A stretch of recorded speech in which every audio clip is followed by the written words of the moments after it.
we got an awesome show for you today. But before we tell you about it, pretty please leave us a review on Apple Podcasts. Or rate us on Spotify. It really helps us get into more ears. On today's show, we discuss how the ACLU gets involved in Florida's battle to get recreational on the ballot. St. Pete experiences psychedelics and cannabis in its first Cannadelic event. Waters infested with cocaine sharks. Not the dealers, but the animals that eat the drugs. Lots of weed washes onto a Florida beach. Stay tuned to find out if it was ours.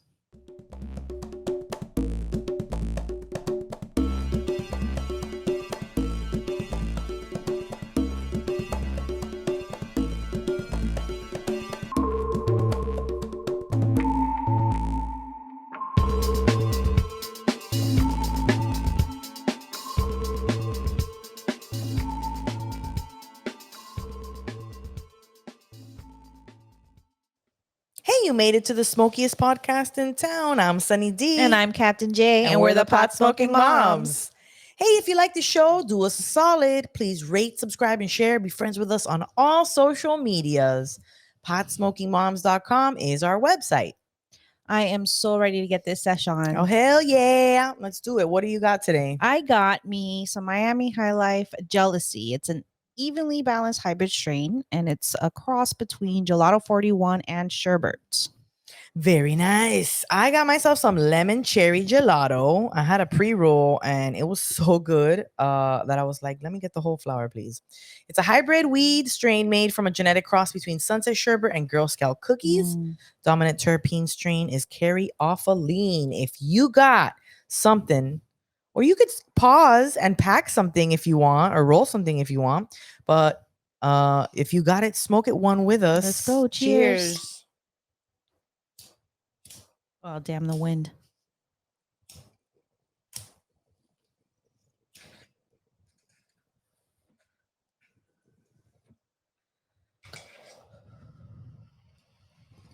Gotta angle it away from the fan.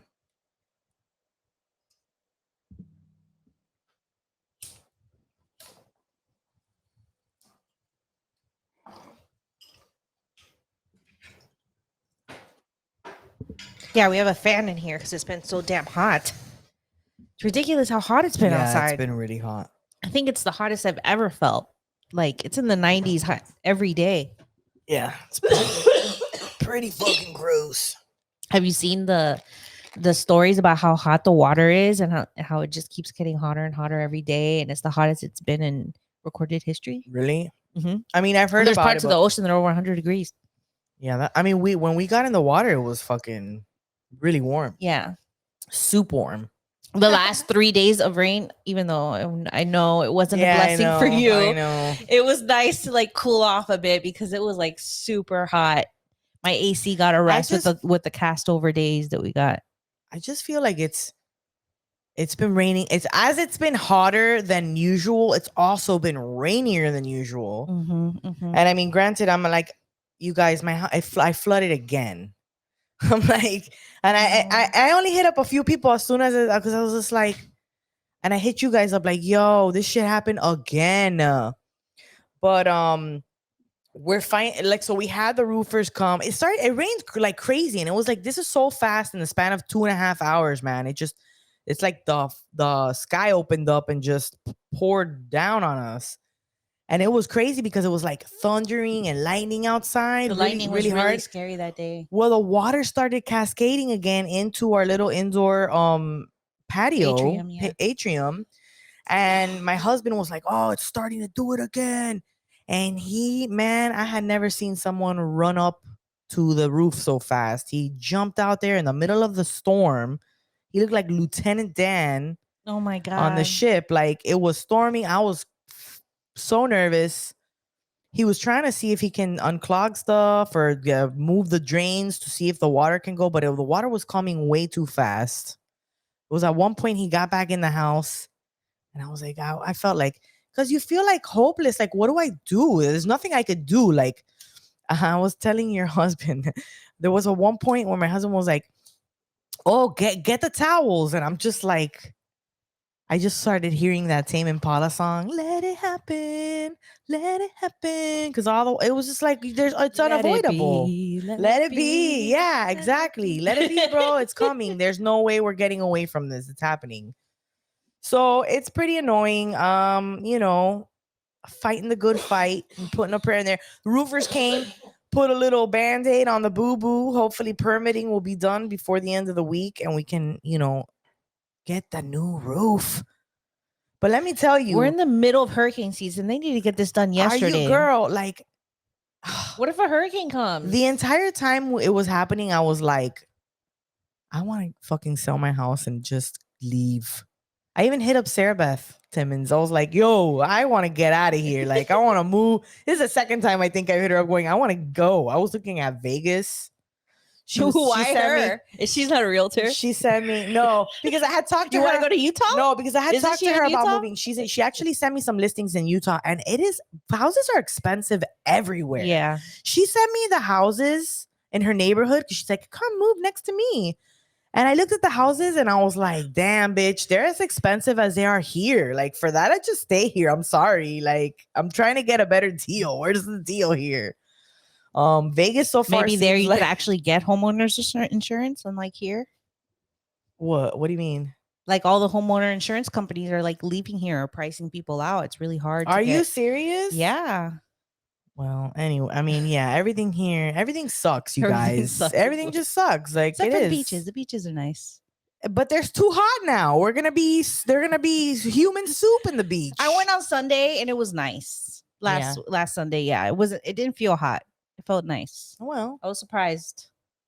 I was expecting warm water because when we went out on the boat, it was warmer. It was really warm. Yeah, but we were like in the shallow part of the, we were by the sandbar, so it's less water. We have our season finale, guys, is gonna be a live stream. So if you do not sub to our channel, our YouTube channel, you should do that so you could get alerted. You can get reminders because we know you guys are stoners. You forget all kinds of shit. We do too. Yep, we're guilty. We also go live on Facebook and Twitch. If you want to go there and subscribe there, August 5th, Saturday, August 5th, 8 o'clock. Yes. In the evening, Eastern time. 8 p.m. Eastern. We're going to have a few awesome guests. We plan on having Two Baked Girls and Amy Mothercraft, some of our favorite people on the internet. In real life, when we do get to meet them in real life. One day we will. One day we will. So come hang out with us. Show up in the comments. Yes, and play with us. We'll be doing games. We'll be having a blast. So definitely join us for our season finale live stream. So this has been a crazy week. Like, we found out the government told us what we already all knew about aliens. Which is crazy. It's so funny because nobody gives a shit. No one gives a shit. Nobody cares. You know what it is? It's that they're like, saying blah, blah, blah, everything we suspected already, but they're not showing us anything. Like, show me. Exactly. Okay, you've discovered bodies. Pictures, please. That's what I'm saying. What's the autopsy results? Can we know what they look like? Can we see these ships that you guys have? Like, they're not showing us nothing. It's just this blah blah blah blah blah. I heard distract. Distract. But they're trying to distract us from something. But nobody cares. We're not distracted. We're very focused on how much we can afford anything right now. We're just trying to survive. I had to sell like churros on the street corner for a little Dunkin' Donuts coffee. You know what I'm saying? It's just crazy that like no one's reacting to the aliens thing. I mean, they've been soft launching the whole aliens thing for a while now. They have been soft launching. Like, well, UAPs are a real thing. Like, and everybody's like, oh yeah. And then when they're like, yeah. And then we're like, we forget about it a little bit. And they're like, oh, did we tell you aliens exist? And we're like, oh, really? And they're like, yeah. I loved telling people just to see their reaction. Like, I was at work and I was like, yeah. So did you hear that they confirmed the aliens exist? And they're like, what? I'm like, yeah, just yesterday the congressional hearings. You didn't hear them testifying and confirming the decades long. And then she's like, no, that's not real. I was like, look it up, it's real. Look it up. Look it up. They're here for the weed, guys. They're here for the weed. Right. Can you imagine? They'll show up and we're like, yo, Can you give us better jobs? Can you just rescue? No, I saw somebody do a TikTok. They're just like, hey, what's up, aliens? You know what? They got us working here. They have us like having to do this work thing in order to survive. Right. Oh, did you also see that the United States was the only fucking country to vote that food is not a human right?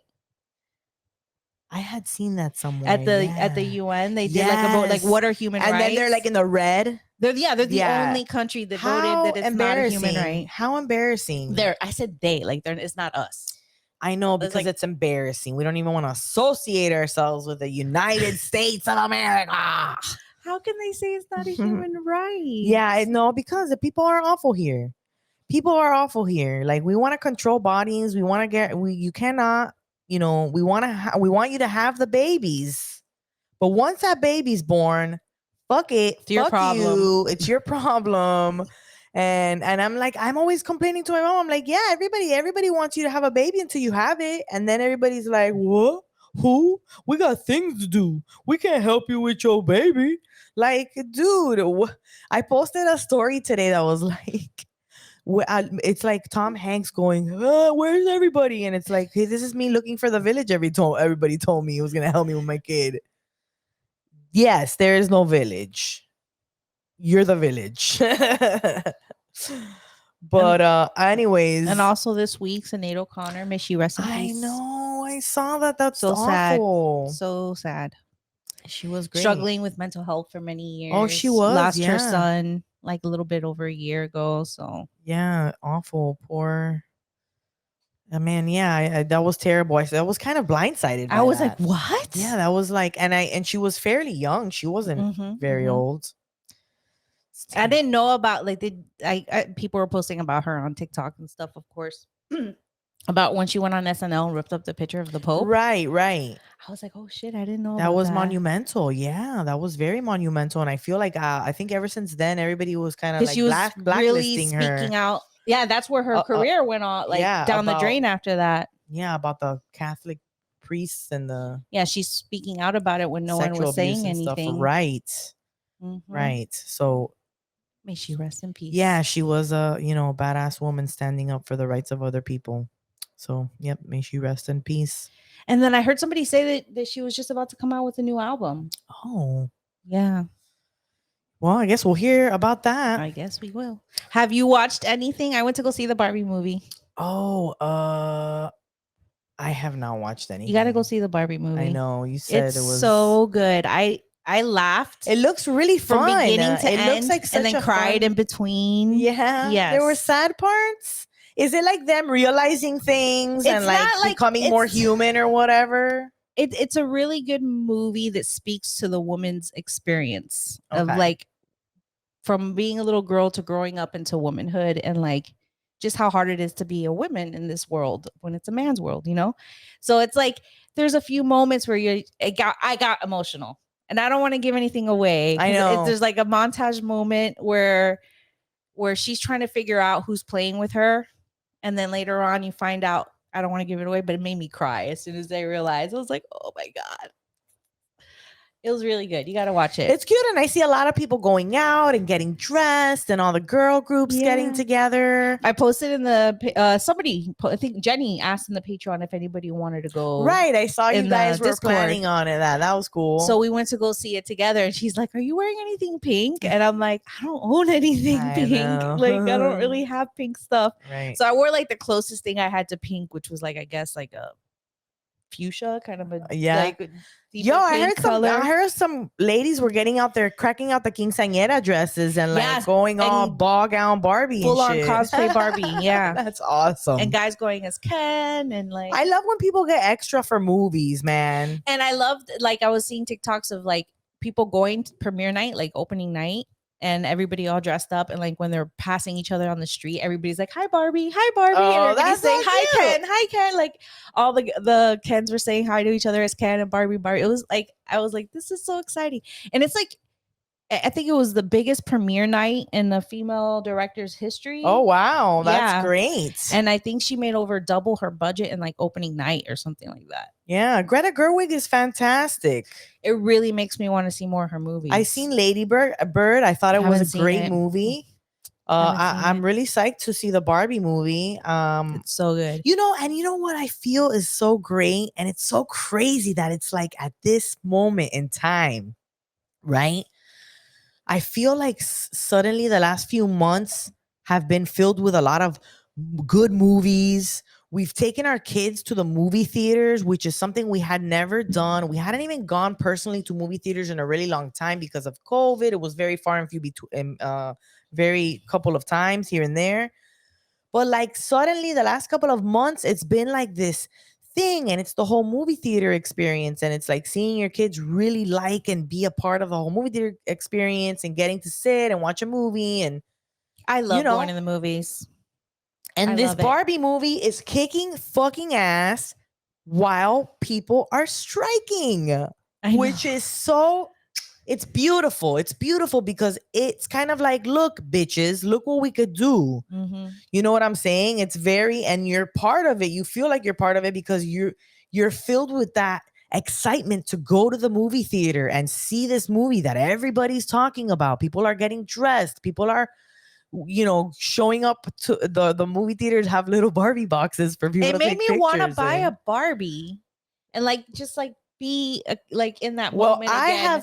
And it made me think about the Catamount gang, like when they were having their own Barbies like a year ago. It was they were making their own Barbies or something? No, you don't remember? It was like a Catamount gang like a year and a half ago or 2 years ago, not long ago. Like it was a while ago, but not too long ago. That they all had their own Barbies and they would post stories and pictures and posting her with little bongs and like, remember? That's you don't remember cute. that? I don't remember that. And I was like, oh, how cute. And I was like, that's cute. They're like kind of like reliving their childhood, and like, healing their inner child by playing with Barbies. That's how I felt after that. I was like, yeah. And then I was trying to remember, when did I stop playing with Barbies? And I can't remember when I stopped. I can't remember. I was heavy into Barbies. But I had a friend who got the like cool like name brand Barbie stuff, and I kind of got like the dupe. So I had like Malibu Barbie dupe house, and it's like Barbie doesn't quite fit into the house, but it fits my mom's budget. So here we are, and this, Yeah, whatever. No, I didn't have any of that stuff either. My friend had, and we had to go over. There was a Bratz reference in the movie. Oh, for real? Yeah. Nice. Yeah, so it's like, it was really they ever do an LOL reference? Because those are like really hot too. If they did, I didn't catch it. But I mean, no, because I feel like Bratz was the first competitor. Yeah, I think so too. For Barbie. Was like the pre-LOLs. Those were like the ones that came right after Barbie, that they were like, yeah, I think we were growing a little bit out of Barbies. It's very subtle. The Bratz reference is very subtle. You don't get it unless you know. I only know because somebody pointed out in a video.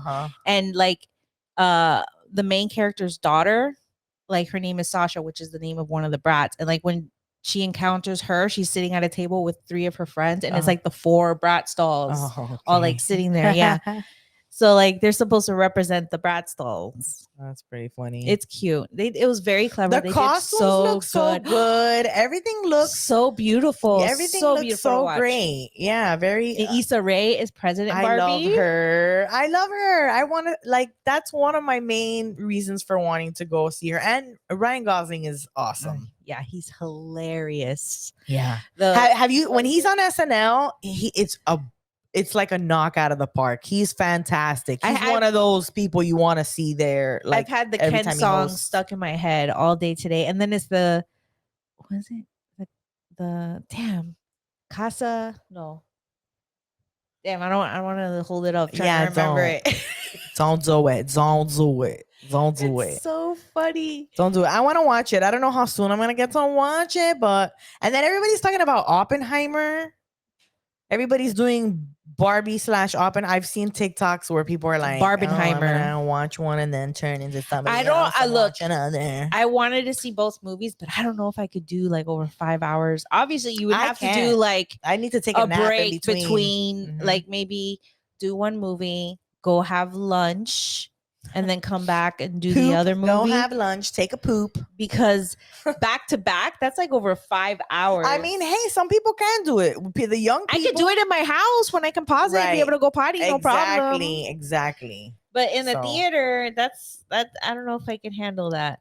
But the Barbie movie was 2 hours and it didn't feel that long. It went by super sure. fast. Super fun. The soundtrack's fantastic. It's beautiful. The casting's great. It's hilarious. It's emotional. It's beautiful. Just go watch it. Yeah, go watch it. You go watch it. I'll go watch it. I tell you to watch things all the time. I'm telling our audience to watch it, guys. She said that she's gonna watch it. I will. I have 2 You small heard it children. here. It's hard for me to do things. Yeah, I know. But just you should have came with us and just made Robert stay with the girls. I should have. You're right. Hey, you should watch us on YouTube. Our YouTube's is Pop, Lock, and Droppin'. Pop, Lock, and You should click the subscribe. Click on the little like button. It's the little thumbs up guy. And and what's even drop, pop, in a login, whatever the hell the fuck you said, drop, pop, even and more login. is our Discord channel, our Discord server. Oh my god, I just sessioned in the morning today. Yeah, with we a couple have of my sessions with our homies. girls. We have a sesh room in there. We have a watch party room for TV shows. We have a bunch of chats going off. We plan all our vacations and stuff in there. Come hang out with us. And the way you could be on the Discord is if you become a patron. There you go. Our Patreon. Come support us on Patreon. It is in our links on our website. Hey, and if you're like, I really like you, but I can't commit to that right now, that's okay. We love you too. And you can contribute by rating, reviewing. Podcast review and Apple Podcasts is what we need. Podcast review. We need some recent reviews. Go over there. Hook us up. Drop some nice comments. We've had some really mean comments on our Instagram. Oh my some god, fucking trolls lately. We didn't even talk about that awful shit. We and I was like, we can skip it, but I mean, I feel like there's good conversations to be had about this whole Instagram drama. But we just got to remember, as fucking fucked up those awful comments from those asshole people were, we also got a lot of great comments and over 3,000 we got a lot of supportive comments, a lot of local people that found us. And if you're one of those people, please drop us a comment. We want to know that you saw our video, you related, and now you're watching our podcast. But yeah, we had a video we made, the Avengers pool challenge. It was a trend on TikTok, I think a while back ago. Yeah. And we did it pot smoking mom style. So we did the different steps of rolling up. We had one coming up and grinding, one coming up and rolling it up, and one lighting it up. So and we had very to take coordinated. the time to figure out how to do it backwards. Yes. So that we could make it look like it's going forwards, and when you put it backwards, right? We did a good job. We did a great job. We had so much fun doing it. We had lots of fun doing it, and everybody around us was having a good time because they were they're filming a TikTok. Clearly, they're doing a TikTok. Yeah. There was a family with a little kid going, Mommy, look, they're doing a TikTok. And people were riding their bike behind us in order to try to be a part of the TikTok. And they're in the background going backwards. Yeah, the backwards bike riding people, which is pretty funny. But people are really mean, and something that's crazy to me is people feel so compelled to comment on other people's bodies. People feel so compelled to comment on other bodies because their brains they've been brainwashed by society to think that there is a standard of beauty that you should uphold and all be. And the thing is people get bothered when there are women out there like us who live unapologetically doing the things we love while still being responsible parents, and they have a problem with that. And so they spew their vitriol. Is that the word? They spew their disgusting, gross, hate words. And you know what? A lot of the times you got to put yourself and be like, well, that's a reflection of that person. It's not a reflection. It's not me. It's not us. It's not what we're doing. Those people are taking a 10-second video and they're judging Listen, they're giving us more views, taking the time to type out that comment. Like Cardi they're B giving says. they're helping me. Yeah, whatever. Even though they're cares? Their views. They hate themselves and everyone because of it. And you constantly tell yourself that, but at the same time, you was a lot. There was a lot, but and we were trying to control it because I was just deleting, and I don't want other people to see that and get hurt by those comments either. Not even just us, other people who are like us, because a lot of people who follow us are like us, and it was just something that's telling us to cover up. We're in the fucking beach. Why is it offensive to you? If it's offensive to you, that's your problem. That is not our problem. We're having a blast and we are unbothered by dickheads like you. Like, it's just insane. Even and the craziest thing is the marginalized people doing the same shit to us, marginalizing us.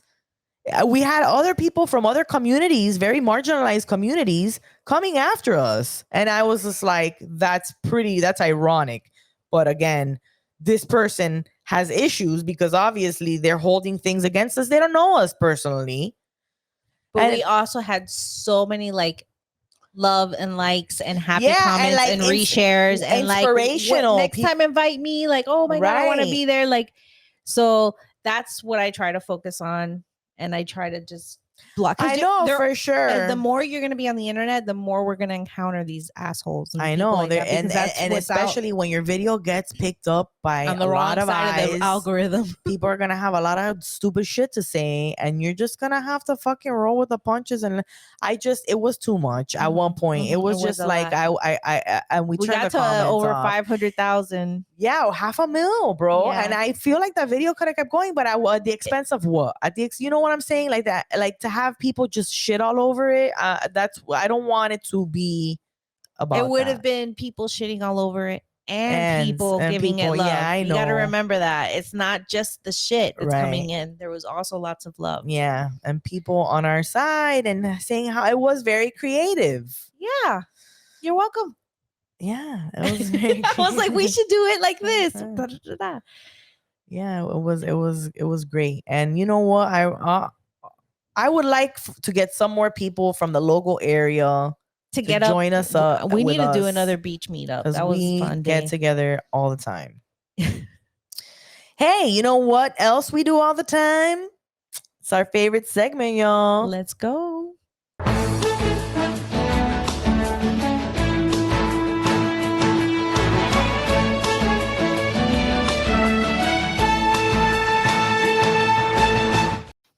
News Nugs, where we get high and read the news to you. So the ACLU joins court fight over Florida recreational marijuana legalization. Should I do it? Yeah. I'm a member of the ACLU. I donate to them. Me too. Florida voters won't see recreational marijuana legalization on their ballots until November 2024 at the earliest, but the battle over whether voters even have the choice is heating up. This week, according to Tampa TV station WFLA, the American Civil Liberties Union filed a brief at the Florida Supreme Court in support of the measure. Florida's High Court is where State Attorney General Ashley Moody is attempting to have the adult use measure invalidated. At Moody's request, the state Supreme Court this week granted her office extra time to file a brief arguing why the measures should be declared unconstitutional as marijuana moment first reported. Arguments are now due August 2nd. Moody has argued that the measure is written so ambiguously that voters won't know what they're sporting. But the ACLU pointed out that over the past 5 years, the Florida Supreme Court struck from the ballot 4 of 9 initiatives it reviewed. That's compared with 0 invalidations by the state's high court and 7 reviews over the previous 5 years. The Smart and Safe Florida initiative, funded by Florida-based multi-state operator TruLeaf Cannabis, to the tune of $39 million and counting. So they're still throwing money in there. They're still throwing money out there. You know, they're like, we're not backing down now. Yeah, we've gone this far. Would legalize recreational marijuana for adults 21 and older. The initiative would also create the basic framework for a legal use industry, and existing medical marijuana operators such as TruLeaf would enjoy an early competitive advantage. As we all know. The legalization campaign in June submitted more than enough valid signatures from registered voters to qualify for the measure for the November 2024 ballot. So ACLU is now like joining in the efforts to try to like get this on the ballot. They're like, they're not going to try to take this out again. Yeah, well, I guess because they're seeing like that they're like just being fucking petty about it at this point, and they've struck it down so many times, and they're like, obviously your voters, your people, your constituents want this on the ballot for the opportunity, you know. So just what? Too? Also, what if You remember how a while back we had a couple of people on our show that have been involved in petitioning, like when we spoke to Minority from Minority Law And Jody. And they basically told us that the verbiage is very, very scrutinized, and depending on the way that it's worded when it's submitted, people will always find something wrong with it.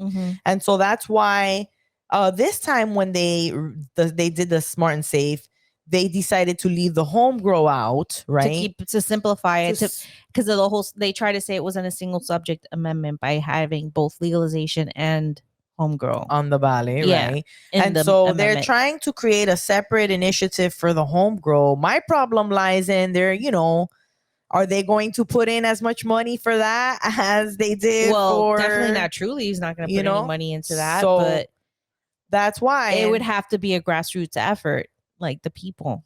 Yeah.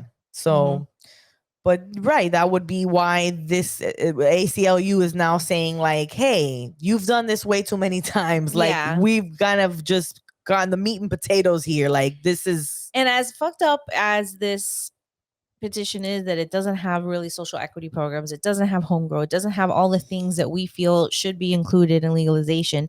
If it does become legal here, it would open a lot of doors for like us and other content creators that use kind of like doing more events, doing things like that. Yeah, it'll give us a little more. In our interview with Jane, which everyone will hear later, which we forgot to put in the teas. I just realized that.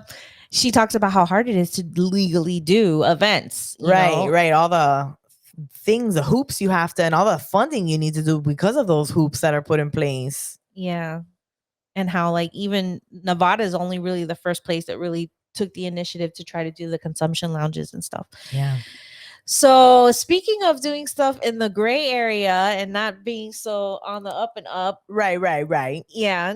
As a lot of cannabis events are nowadays, in St. Petersburg, they had the Cannadelic event out there, the Cannabis and Psychedelics Convention tests legal gray area.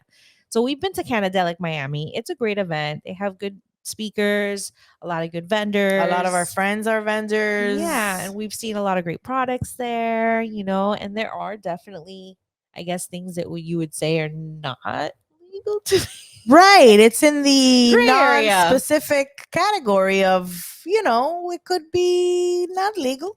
That's hemp, right? But we're not gonna tell anybody about it. These are legal mushrooms in these gummies. Right. Yeah, legal. What's it like to attend the world's largest cannabis and psychedelics convention? Prepare for a lot of drugs. Okay. Oh, whoa. Okay.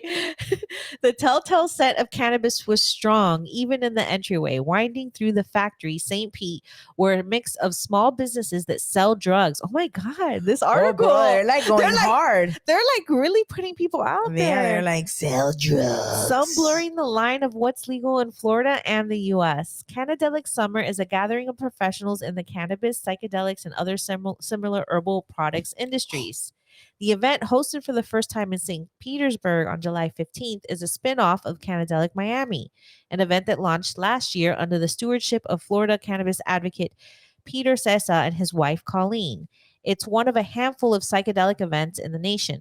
But why are these advocates coming to Florida, where some products on display are far from legal? Because in Florida, we're only medical. Right. Yeah, and like shrooms is not even one of the medical things. So you can't just run to Oregon and run to places that are going to be as friendly to you as possible, Sessa said, adding that this event has been successful in Miami, cultivating an international appeal. Florida is a notably restrictive state when it comes to recreational drugs. Patients with a medical card can access marijuana products in licensed dispensaries. Those without a medical card who still want cannabis can turn to an array of smoke shops and cannabidiol CBD.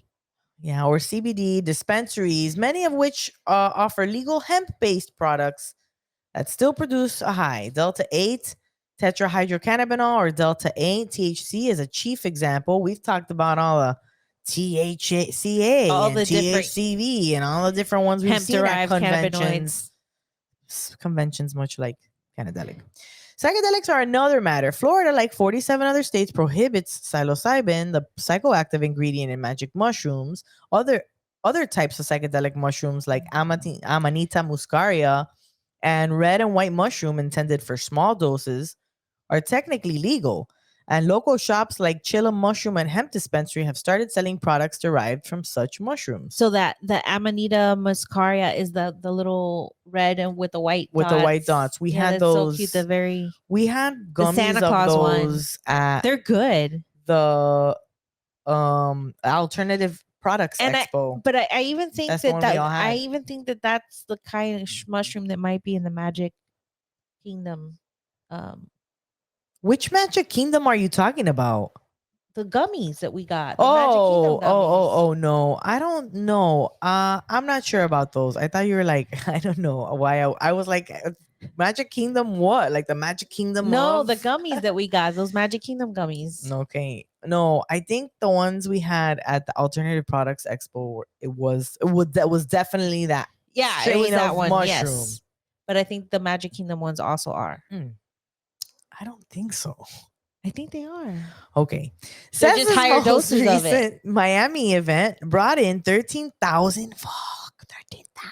That's a lot of people. Attendees over 3 days. That's the highest attendance record for a psychedelics event in the country. People were asking him to come north. He says he chose St. Petersburg. He knew what the fuck was up. Yeah, St. Petersburg has a great cannabis culture, and yeah, they're all about all that. So good spot. So he chose St. Petersburg, where the event drew 3,500 attendees. Sessa once lived in Tampa, and he was drawn to St. Petersburg. Open-minded vibe. Yeah, that's the word for it. Very open-minded vibe. As for vendors, laws don't dictate the appeal of substances to consumers. Florida has the highest number of medical marijuana cardholders in the nation. Oh, wow. And really? Some, like Jenny McGarvey and her family, were on the hunt for innovation in Cannadelic's laissez-faire marketplace. Que fancy. They don't sell psilocybin gummies at the medical card place, the Sarasota resident said. That's what I'm saying. Those gummies they come in clutch. So we have a slide to show. It shows Jewel Eckhoff with Chillum and Learn Euphoria wears a mushroom hat during Cannadelic summer at the factory fairgrounds in St. Pete Saturday. So these are pictures from the event. When we went to Cannadelic in Miami, you remember the mushroom? The guy was wearing mushroom just very much like this guy. And he was rapping. That's right. It was like freestyling. We were like, okay. The event was an exercise in contrast. Certera, one of Florida's major medical marijuana operators, was the marquee sponsor. Its 2 large booths flanked by above-the-board hemp, CBD, and legal mushroom sellers. Oh, boy. Darkened booths near the back showcased the illegal stuff. Dun, dun, dun. We should put some creepy music here. Some vendors sold chocolate bars or gummies filled with 4 grams of psilocybin. Count them. 1, 2, 3, 4. Others lined tables with bags of dried psilocybin mushrooms. Oh, look at that yummy mushroom. Here's a close-up of Maquila Gorilla, a psychedelic mushroom that was available for purchase during Cannadelic summer. Ooh. Some psychedelic vendors sold mushroom products like psilocybin, which is illegal in Florida. Is this like bad heat on their event? Like to have this story come out? Yeah, I wonder what obviously not, because I wonder what they're saying about. Are they going they won't get in trouble, were they? I don't know, girl. I hope not. I don't know. It's a great event. And they're really putting them out there. Yeah. Cessa said all vendors must sign a contract confirming their products are legal, and they warned they may be removed from the event for violating the rule. He took a few tours around the halls himself with security and had to ask some vendors to put illegal products away. Discreet packaging was another concern, he said. We tried our best to put an end to some of that, Cessa said. Some people would rather beg for forgiveness than ask for permission. Yep. McGarvey said she was shocked when she was offered a sample of a psilocybin. I would have been like, yes, please. I'd have been like how they do the shots in the restaurants where they like tip your head back and they're like, look, I'm offended if I leave an event like that and I wasn't offered a sample of a psilocybin gummy. It'll make this whole experience so much better. For real. I have no idea how they got away with any of that, actually, she said.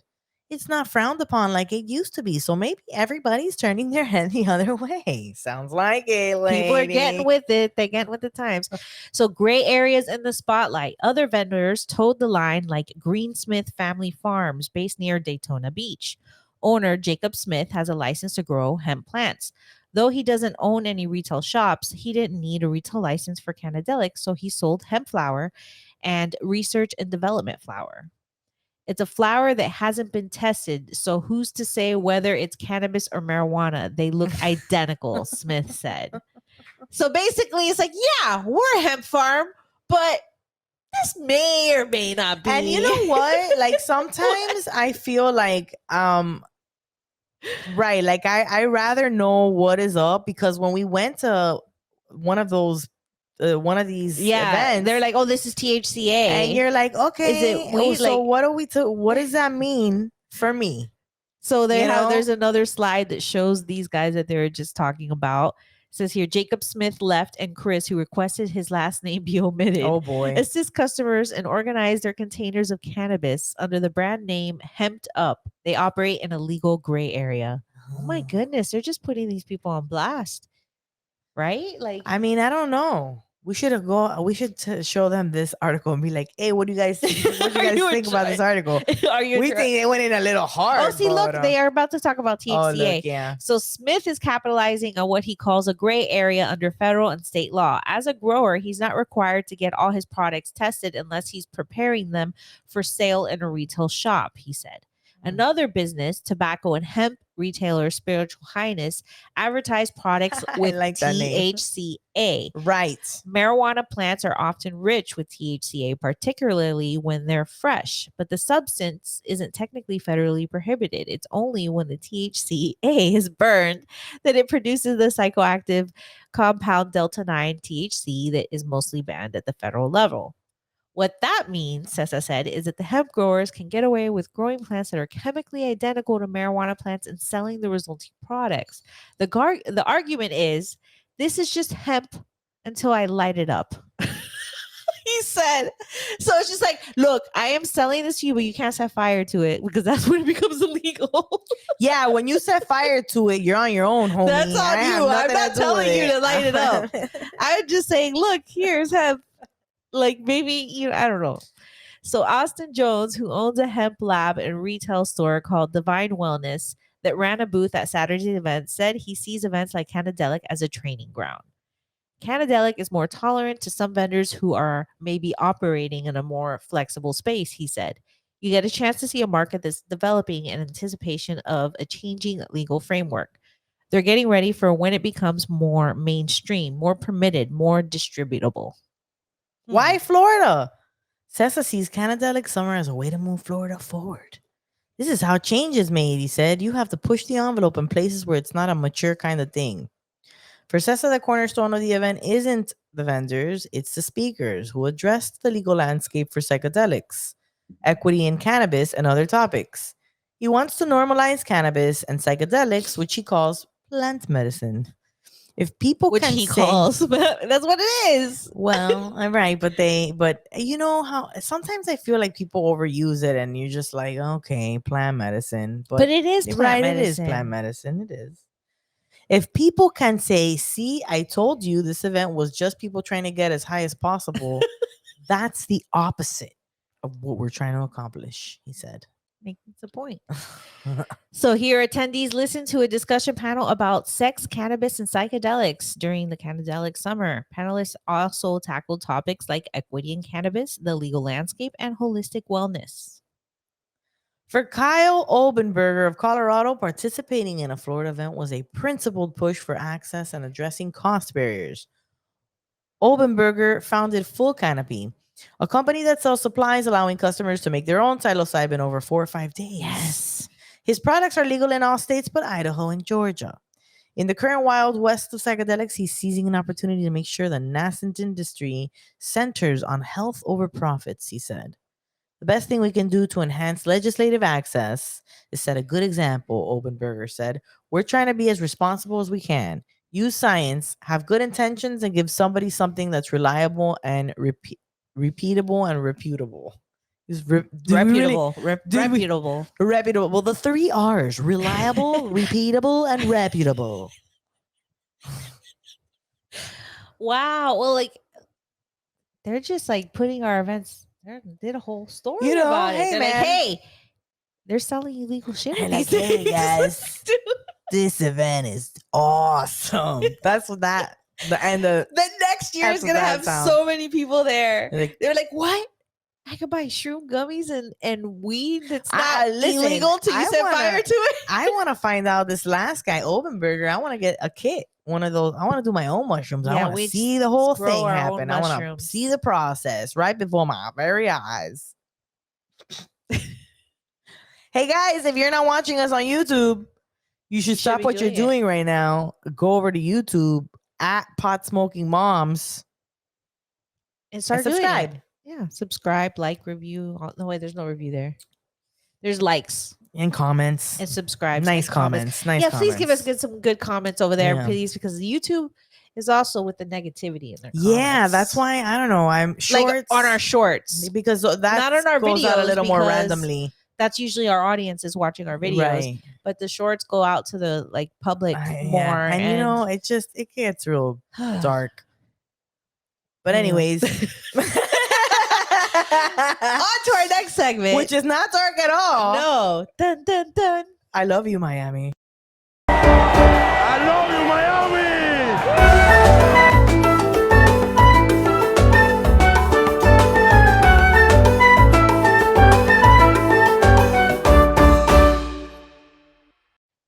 It was high tide, guys, as a large quantity of marijuana washes up on a Florida beach. Hey, some of you guys hit us up after our yacht event, our boat event, and we're like, hey, did you guys drop something? Yeah, I did drop my phone. I wouldn't be surprised if we dropped a big bag of weed. Yeah. I think we would have noticed the weed missing, though. I don't think it's this much weed. That was a lot of weed, those nugs. Yeah. Look, it looks like seaweed. Do you think you can? But I think those are fucked. You cannot smoke those. No, like, they're fucked. They've been floating in the ocean and then drying in the sun. I don't know. Yeah, don't be smoking no washed up weed, beach weed.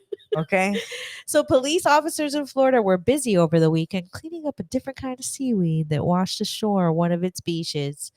Authorities said a large quantity of loose, unpacked marijuana washed up on the sands of Neptune Beach Saturday morning, about 17 miles east of Jacksonville. And Captain J was like, I wish I was on that beach. Who called the police and I just picked it all up? I know somebody was like, oh, trying to scoop it all up. While officers on scene worked with public works crews to clean the pot off the beach, they urged residents and tourists to avoid the area and not get any clever ideas. Look how big those nugs are. That's a lot. They got filled with water. They soaked in all the water probably. And then that's so weird. I bet a lot of people walked by it not realizing it was weed. And I bet a couple people walked by it and knew exactly that it was weed. They're like, oh shit, that's weed. What? Before anyone starts thinking about coming out and turning this discovery into your own treasure hunt, we would advise against it, the Neptune Beach Police Department said in a statement. After floating in the ocean for some time, the marijuana has quickly begun to degrade and rot. Yeah, I bet. Ugh. Yeah, don't. That's why we're like, police believe the weed was likely being transported by sea when somehow it broke open and separated. It's crazy, one person told News4 Jax. I'm surprised there wasn't a bunch of hippies on the beach. Trying to find a random dude with a funny comment. As soon as weed appears, a bunch of hippies just pop into there. Right. That's how it's like, you know. There's weed here. Exactly. That's how it works, isn't that? I thought that's how it works. The weed comes out and all the hippies start coming out the bushes. Hippies in my house all the time. I guess I'm the hippie. You are the hippie. With those Birkenstocks? Under current Florida law, it is illegal to grow or possess cannabis without a medical marijuana card. Well, that's the story. Unless you find it on the beach. Just find it on the beach. But we don't suggest you smoke it. And then you'd be like, they're like, what are you doing with that? I just found it on the beach. And then you're like, at least it's not cocaine. Like this next story. This is bonkers. Okay, guys. You've heard of cocaine bear. Yeah, well, these are cocaine sharks. Look at that nose. Are cocaine sharks really scarfing down drugs off Florida's coasts? if you know anything about Florida, we've brought a lot of cocaine into this country through South Florida. Like, oh boy, there are documentaries about it. yeah, was it Cocaine Cowboys? Like Miami's huge. Scarface. Well, yeah. While Sharks on Cocaine sounds like a clumsy Jaws Scarface crossover, I would watch it. if a human wrote it, I would watch. Who would be the voice of the shark? So okay, keep reading. I'll think of the voice. Make him the voice. Oh yeah, Al Pacino. Some researchers say the idea may not be as wacky as it sounds, especially in the waters off Florida. There, sharks and a diverse assemblage. Did I say that right? I don't know. That sounded fancy. The assemblage. Assemblage. Sharks in a diverse assemblage. Assemblage. Swim. Assemblage. Oh yeah, it's assemblage. They're on RuPaul's assemblage swim race. Swim along a major drug smuggling throughway, which potentially exposes the toothy predators to floating bundles of narcotics. Oh. This is the only place in the world where a shark could come into contact with the massive doses of cocaine. Wow. Yeah, nobody's Says like Tom Hurd, a marine biologist and broadcaster based in England. yeah. Nobody is calling their shark friend and going, "Hey, you want to go out tonight on a fucking coke binge?" Like they're definitely finding it in the ocean from people transporting the cocaine.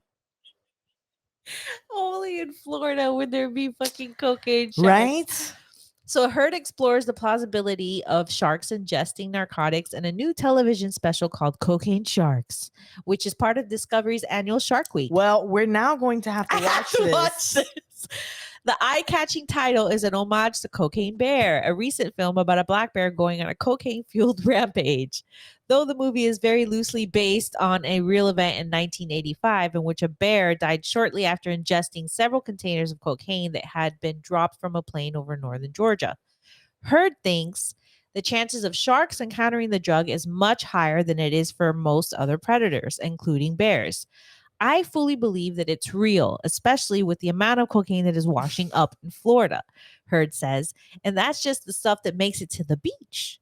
It doesn't include the stuff that gets caught out at sea because cocaine is soluble in water.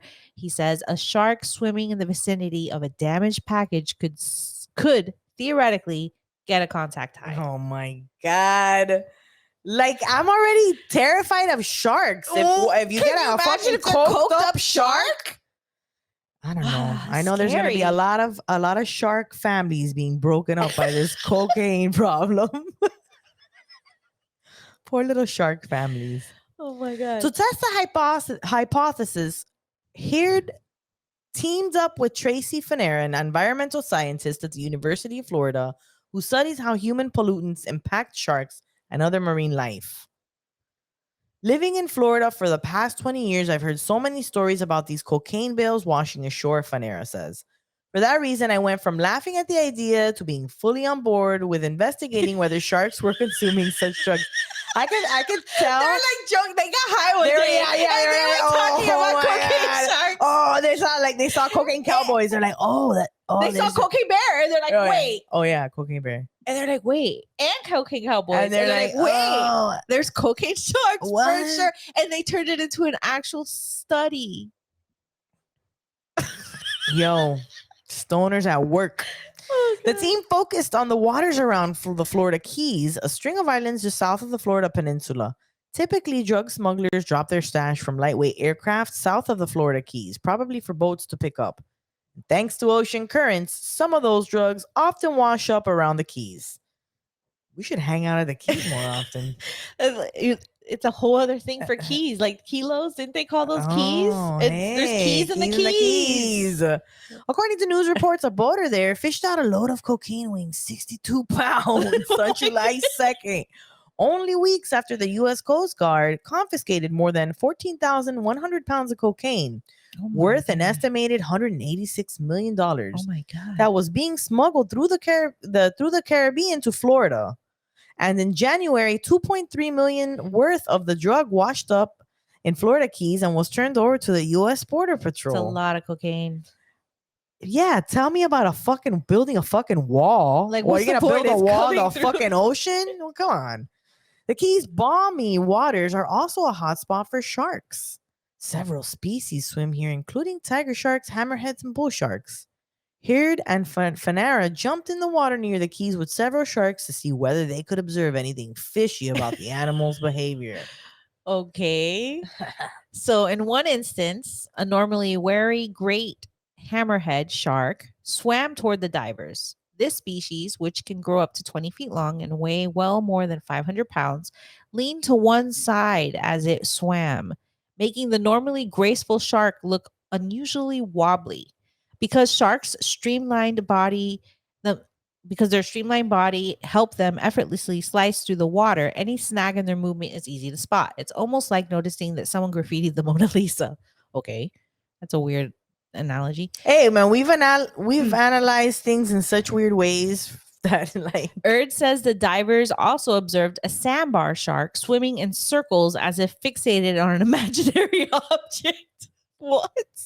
Another behavior the researchers found odd, but they couldn't link these behaviors to cocaine exposure. they found This another is all shark. speculation. Well, they found another shark that sold his TV to go score some more cocaine. They found my phone and sold it for They some found it, cocaine. exactly. They pawned that shit. Back on the boat, the team dropped dummy bales of cocaine into the water next to fake swans to see which objects the sharks preferred. To their surprise, several sharks ignored the swans and swam straight for the dummy bales. Some sharks even took bites out of them. Next, the researchers dropped bait bales filled with concentrated fish powder into the water. According to Hurd, this powder is known to trigger a dopamine hit in the shark's brain. In this case, the bait caused a stir in the sharks, similar to how catnip riles up felines. The researchers hoped the sharks would associate this stimulation with cocaine. Finally, this is such a weird research. Finally, the team again deposited fake bales into the water, but this time they did it from airplanes to stimulate the drug drop scenario. Like, oh my God. They're getting God. airplanes involved in everything. Yeah, they're like, let's see if these guys know about Several this. sharks swam over to investigate the splashdown, which Hurd says sounds as a little bit like a struggling fish would to a shark. While the researchers think these tests suggest a shark would be tempted to take an exploratory nip out of a cocaine bale, not all shark researchers are taking the bait. Gavin Naylor, director of the Florida Program for Shark Research in University of Florida, agrees it is plausible for swimming sharks to bump into floating narcotics around Florida. Yeah, because that guy's like, if a shark sees something, it might take a bite out of it. Yeah, if it makes a splashing noise and it thinks it's like a fish, it's possible. Yeah, for sure. He thinks sharks are much more likely to treat these bales like driftwood or other inedible debris than a tasty meal. However, these are predators, says Naylor, who was not involved in the television program. Unless the bale was laced with freshly killed fish, it's unlikely they're going to want to eat anything that's not living. Like, they might poke around it just because, like, what the fuck is this? Is it alive? But they're not going to they like probably just fight it. He thinks they're gonna swim by. Maybe when it first initially hits the water and it's making that, like, they're gonna see if they're like. But the people on the TV show said they came when they dropped it. So this guy's not on the show. He's just another researcher. Yeah, but he's kind of making common sense. Yes. Like, he's like, yeah, they're fucking sharks. Like, they'll poke around, maybe. They just saw the success of Cocaine Bear and they're like, let's make a show about cocaine sharks. Which I would watch. Yeah, now I have to find this. Though bales of actual cocaine did wash up on the Keys while the team observed the sharks. Oh, wow. Fanera notes that it is impossible to conclusively tie any of the animals' behaviors to ingesting cocaine without an in-depth study. This would require capturing the sharks, collecting blood samples, and sifting through the chemical traces of cocaine back in the laboratory. That would make more sense. You have to test them. That would be more thorough. Drug test the sharks. Drug test them. Right. Pinpointing traces of cocaine in a shark's blood would be the first step, but further work is also needed to understand how the drug would impact the fish's neutral wiring. Oh my God, are they going to start getting sharks high? They're going to, and then like connecting their brains to fucking machines. Although researchers have yet to give a shark an experimental whiff of cocaine. Oh my God. I mean, that's like, there's so much. Oh, but they have conducted studies on how it affects other fish. Other fish. Oh. In 2016, scientists in Switzerland examined the effects of cocaine on zebrafish, a type of striped minnow commonly used in scientific experiments. But why? The researchers were surprised to find that most of the cocaine accumulated in the fish's eyes instead of their brain. What? Some zebrafish eyes contained concentrations of cocaine that were 1,000 times higher levels that would be lethal to humans. What? The Swiss scientists were also surprised to find that instead of revving up the zebrafish, the cocaine suppressed their movements. Maybe that's why when they were talking about the sharks' One was reactions, wobbly. I was like, that doesn't sound like Well, they're saying one was like wobbly and the other one was like chasing something. Nothing that was not There was there. nothing. You'd think that a shark on cocaine is going to be swimming around all over the place at 1,000 miles an hour, Heard said. But that is us taking our human brains and putting it into the shark's head. That's true. You don't know how it's going to affect them. Right. And Good what point. like it's kind of like you know how some people Benadryl puts them to sleep and for other people it keeps them up. Yeah, how we can drink a cafecito before we go to sleep at night, and it doesn't or do even like anything. weed, you know, Right. affects people differently. Some people get very paranoid off of it and can't smoke weed, and other people, Yeah. you know, thrive on it. Like some us. sharks like cocaine, other sharks prefer the weed. It's just how it goes. In whatever way cocaine may affect sharks, recent research illustrates that aquatic animals can involuntarily fall under influence of narcotics. And in 2021, a team studying the impact of methamphetamine pollution on brown trout found that in the lab, the fish appeared to become hooked by only small amounts of meth in the water. They even exhibited signs of withdrawal when moved to a new tank. What? Wow. Oh my God. The team hopes cocaine sharks raises public awareness of the impact that drugs, including pharmaceuticals, can have on marine life. This is a catchy title to shed light on a real problem, Finero says. Naylor agrees that Shark Week offers a large platform, and he thinks highlighting outrageous scenarios misses the point. The natural world has so many mysteries that we don't understand, Naylor says. We have to generate artificial constructs to get attention is beyond me. That guy does not like this show, this cocaine shark show. The Naylor guy. Maybe What? because he's trying. Maybe because he sees that they're taking the trending opportunity and they're trying to do the thing where they they take a spin off of something that seems kind of popular. Like, can we do some legit research here? And Yeah, and the scientist is like, "Come on, guys, what are you fucking? This is ridiculous. Is this an SNL sketch, or are you guys really scientists trying to figure out real shit over here?" Oh God, I do not want to encounter a cocaine shark. No, fuck no. Or a shark period. This is giving me more fucking fear of the ocean. That's where the aliens hide, in the ocean. Is it? For sure. The ocean is huge, and a lot of it hasn't even been explored yet. That's why they hide down there. Yeah. Well, we're at the end of the show and we're ready for our guest interview. Hey, we had a really fun time talking to Jane West. She loves smoking cannabis flower every day, just like us. She cleverly designs, invents, and manufactures products dedicated to make life better with Jane. Here's our interview with Jane West. What got you here? What started you in cannabis? Well, I've been in the cannabis industry for a decade now. By the end of this year, it'll be 10 years in the space. And the story is really long, so I'll try to make it brief. But I was a 38-year-old mother of two. My kids at the time were 5 and 3. And I have a master's degree in social work. And previous to getting my master's degree, I worked on refugee programs with the UN in New York. And so I was working a job as a social worker. I love my job when Colorado legalized. And I've always been a cannabis consumer. And I always really produced events for nonprofits. That was kind of what I did, like whether it was a community building event or like an actual educational event. The biggest events I ever did as a social worker, I did events for both of Obama's inaugurations, where we actually like rented museums on the National Mall and had high school students there and present on those mornings. And so that was the job I had when Colorado legalized, and I wanted to make cannabis-friendly events. And so I really couldn't find anything out there that was my aesthetic.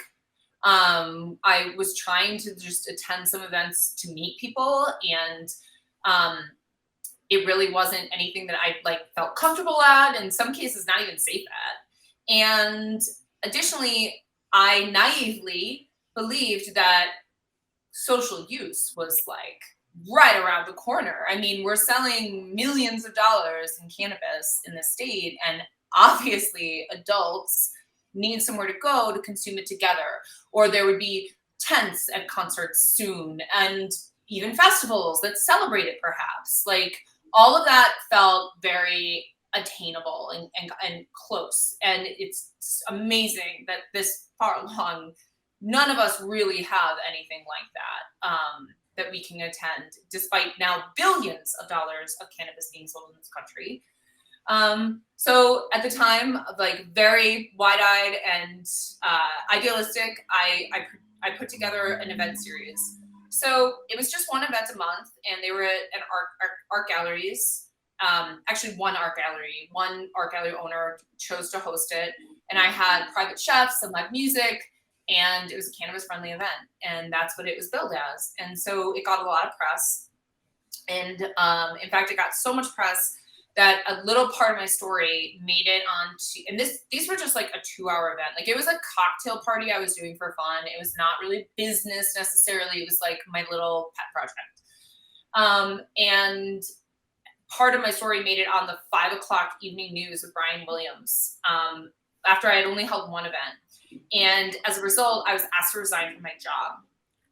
Even though I wasn't selling weed or doing anything, like it was just too close, and my staff had to be drug tested, and so I did not expect that, and it was very disruptive. It's not like what I thought was going to happen. And so, in fact, I had pretty much decided by that point, like this was really hard what I was trying to do, and isn't it great that I have a regular job? So, so that really swung me in, but it also put me in the news even more because people were like, hey, remember that lady we told you about? Because I did make the cover of the Denver Post about this weed event and whatever. Hey, remember that lady we told you about that's doing events? Like she just got fired from her job, even though she didn't sell it or buy it, or, you know. And so then I partnered with the Colorado Symphony Orchestra, and this kind of goes into a funny story about your podcast too. And the Colorado Symphony Orchestra was really looking to get a new audience, and they have a very innovative CEO.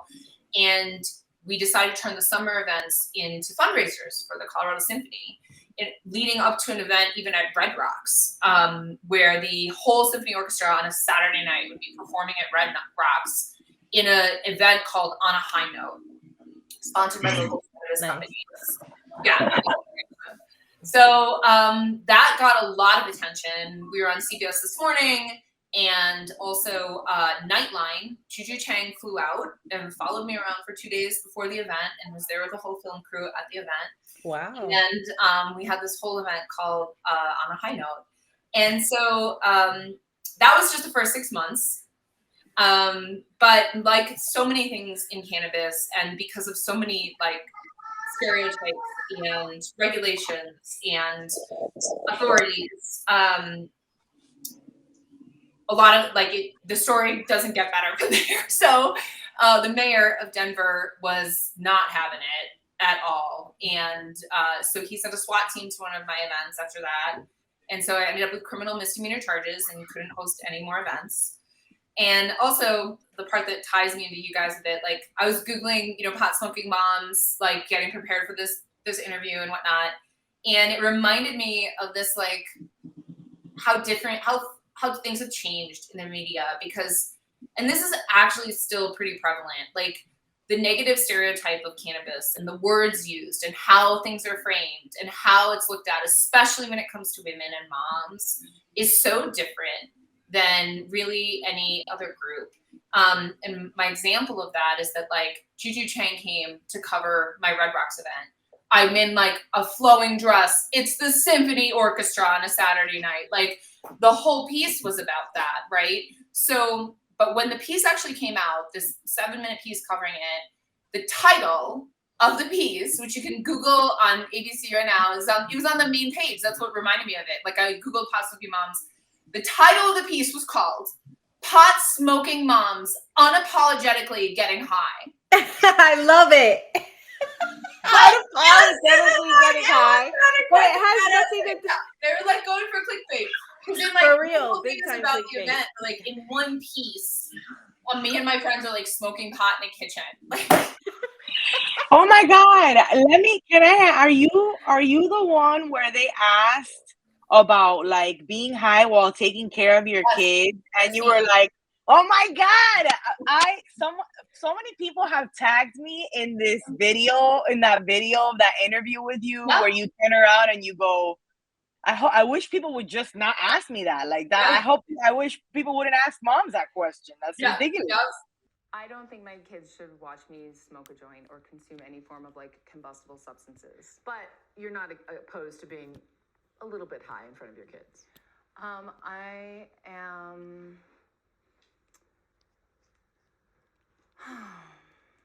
I'm hoping that people don't have to answer this question anymore because no one gets asked this question about alcohol. That is me. That's my living room. That's That's GJ. awesome. That's You know, it's so funny. I was looking at you and I'm like, man, I know I've seen her on the internet, but like, she seems really familiar to me. And that's why you're the famous lady from that interview clip. That's big. Yep. So And yes, we are all unapologetic pot smoking moms trying to reframe the conversation, right? 100%. Yeah, I felt when you said like, oh, we just want you to stop asking us these questions. Like, what's not even relevant? Like, what are you with? People like compare it to alcohol, and I'm just like, you can't even really compare one with the other. It's not that they have, they don't definitely do the same not things. the same impairment at all. Yeah, And people drink around their children all the time. Yes, celebrate it. There's Yeah. entire sections of every tourist town I've been to this summer. There is some store that has a whole section about mom and her wine, and like a sippy cup you can buy, and like, no. But God forbid that we say we want to smoke, or we want to light a J outside for a little bit. Or even at a family barbecue, like go around, you gotta wait a little distance from the kids, smoke a J. I personally have no trouble. Like, I'm trying to normalize it. I want my child to think that there's nothing wrong with it. So I'm not hiding it. I know a lot of moms are still like where they go to a closet or a garage or whatever. I don't do it next to my child, but my child has seen me do it. Yes, I'm right there with you. And that's the way it is in my house. And I can tell you now, I mean, one's about to be 16 and the other's 12. And like, they actually don't think it's cool at all. Like, they have no interest. They like, that's what I'm hoping for. But it's really just, it's normal. It really is. And how you could look at the numbers of the products that have been sold in this country for the past 10 years and not be like, this is normal. This should be, it's just insane. It's why, and that's one of the reasons the pipes that you bought, thank you very much for purchasing my product in Florida at Fluent. They're perfect because, they're what I believe a serving of cannabis is 0.35 grams. If you've got quality cannabis between 20 and 30% THC and you're serving yourself, whether it's in a bowl or a chillum or a joint, because the first joints I ever sold were all also 0.35 grams too. That is a serving. That is what you need. And 1 gram joints are basically 3 times as much as what you need. But yeah, so those chillums are perfect because it's enclosed. The mouthpiece acts as a carb, like capturing the air and chilling it for just a second. You can get what you want because ultimately, women in this country, 1 in 4 women are on anti-anxiety medication and 1 in 4 women are on antidepressant, both of which lower your libido and affect your overall like mood. And cannabis is an option for a lot of those individuals who, by the way, when they're put on those medications, they're told to take it every day. That's an addiction. When you go back in and you say, we're going to need more, they tell you to take twice as much. That's an addiction, right? I think cannabis really helps a lot of women regulate during the week. They need it, but not the next. They don't need it. They don't need it every day. They just need it. They're just on a really hard weekend, And so, like having that serving size and this measurable amount that you can trust is like really what you need to like have. Well, where I was going with that was just with like pills. Like Americans like pills. We we consume 80% of the pills that the world consumes, Americans. Well, the pharmaceutical companies. Yes. Well, maybe not pill, prescription medications. 80% of supplements medications consumed. And it's because they act really fast. And that's what people want, fast acting. And flower consumption, in lighting flower and inhaling it and exhaling it is the fastest way to change your mood, to feel the effects of cannabis, to actually have that like immediate effect versus the, you know, having to digest the THC and have your liver process it through tinctures or edibles. So I just, you know, there were times a decade ago that people were telling me like flower is going to be dead in a few years. Oh, look at this extract. Look at what they're able to do. This is modern cannabis. This is, you know, the packs and the this and the that. And like, I was like, absolutely not. No, this lighting flower and inhaling it and exhaling it is unparalleled experience. And we all know that. So we just need more people to. It's a whole, it's a whole senses thing. Yeah. We've talked about it before where it's like, you know, your fingers. Entourage effect, basically, of having all of it, you know, all the cannabinoids, the plant matter, all of it, the entire effect of smoking the cannabis. Like I've tried extracts and stuff, but it's not the same. It's a completely different feeling. Yeah. And I prefer flower 100%. It's so variable. It's so inconsistent, you know, like I'm working on a vape line, you know, and I'm not dissing that. There's a lot of people that love it for a lot of reasons. But it still just isn't quite comparable. Yeah, the vape is what you use as for convenience, and then you get home and you have your ritual with your flower. I mean, that's how I look at it too. Yes, the ritual. When was the first time you used cannabis? You smoked cannabis? I didn't in my I grew up in Milwaukee, Wisconsin, and I worked at a summer camp in northern Wisconsin, and at that was the first time I consumed it. Not when there were campers there, but the people I met there were more tapped into it, and it was in like an idyllic, trusted, lovely, grassy like summer night. So you know, all of my connotations with cannabis have always been like very positive, but I'm also like a white girl from the suburbs, and I went to Madison, like a really like white undergrad, and so I didn't have any issues with the law. Until later, but like I didn't have a lot of fear or negative connotations around consuming it or possessing it. I always had like bongs at my apartment and my rental places, and you know, in my dorm, you know, and so like it was just a very overall welcoming, positive, not shameful, you know, not fearful, like upbringing in relation to cannabis. My dad consumes a lot. He still consumes a lot. He's like still kicking at like 75. And yeah, so that it was growing up in high school. I was 16 years old. Cool. And so you never had a negative experience, because some people do like have a negative, or they use it, they don't you know how the first time you don't feel it, and then they're like, this is nothing, and they don't. Or their parents are telling them that's something not to do, or like. Yeah, I mean, I know a lot of people in my world had that going on in terms of like, if you were caught with it, it meant it defined you.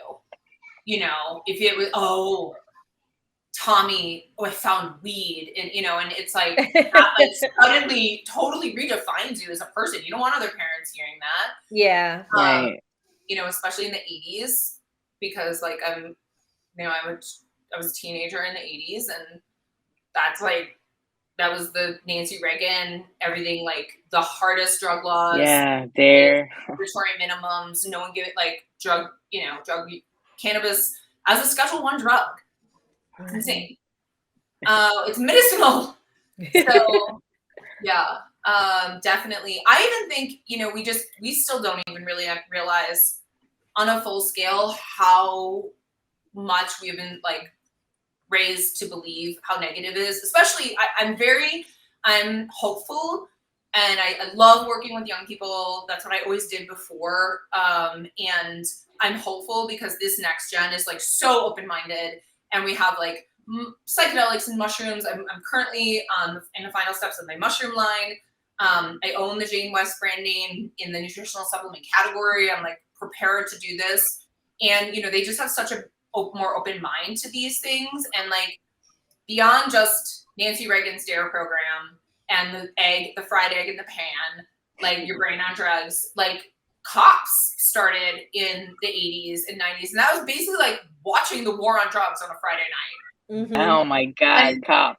I was like, you chase the kid down the thing, jump the fence, do the alley, and stick the dogs on him, and you found like a tiny bag of weed, and we were all like, oh, that figured it out. Like, it's like terrible. It's like the longest running show in America. It's like, God, oh my God. Bad boys. What you gonna do? What you gonna do? You got a bag of weed and you're screwed. Didn't they show that show on like Sunday evenings? Yes, like, I think it was Friday nights. Oh, Friday night. It was prime time. It was television. Yeah, it's so wild to think that people like that was like the first reality show, right? It was the first reality show. I totally agree. And a franchise, because it was like Miami. That's where we are. We're in Miami. Yeah. LA. What's different? Like, so crazy. Oh my God, I think we don't realize how much all of that plays into.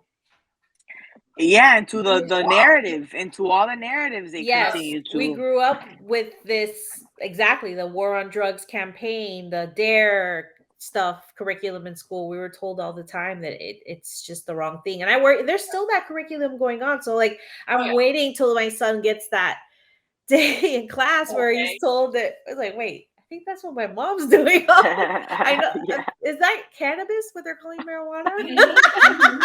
Yeah. Exactly. So then we have to fight with that, and tell them, yeah, you're gonna probably hear these things in school, but this is the truth about it. It's a medicine. It's for adults. But I want to know more about this shroom line that you just mentioned. Can you tell us a little bit about your mushroom line?